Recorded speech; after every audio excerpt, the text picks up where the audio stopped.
నీతో దేవుని చిన్న మాట. ప్రియ శ్రోతలందరికీ యేసుక్రీస్తు నామములో శుభవందనాలు. ప్రియులారా, బాగున్నారా?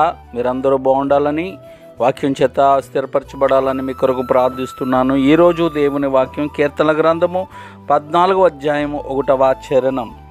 దేవుడు లేడని బుద్ధిహీనులు తమ హృదయములో అనుకొందురు, వారు చెడిపోయిన వారు అసహ్య కార్యములు చేయుదురు, మేలు చేయు వాడొకడునూ లేడు.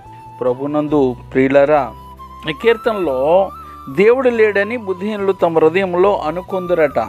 ఎందుకు వారు అలా అనుకుంటారు అంటే, వారు చెడిపోయిన వారు, అసహ్య కార్యములు చేయువారు అని బైబిలు సెలవిస్తూ ఉంది. సాధారణంగా న్యాయస్థానాలలో న్యాయాధిపతులు ఎదుట మనం చేసిన పనులు చెప్పి మన మాటలు విచారించబడతాయి. అక్కడ మానవ న్యాయస్థానాలు నిందితుడు చేసిన దానిని బట్టి, పనిని బట్టి తీర్పు తీరుస్తాయి. అయితే పరలోకపు న్యాయాధిపతి మన ఆలోచనలతో వాదాన్ని ప్రారంభిస్తాడు. లోకంలో ఏ న్యాయవాది కూడా నేరస్తుని ఆలోచనలు బట్టి వాదించడు. అయితే పరలోకపు న్యాయవాది చెప్పగలడు. ఎందుకంటే మన ఆలోచనలు, ఉద్దేశాలు ఆయనకు తెలుసు.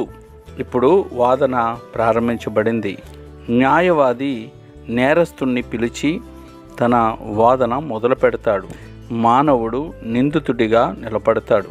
మరి నీ క్రియలను, నీ మాటలను, నీ ఆలోచనలను, నీ పనులను ఆయన విచారించినప్పుడు నువ్వు ఎలా ఉంటావు?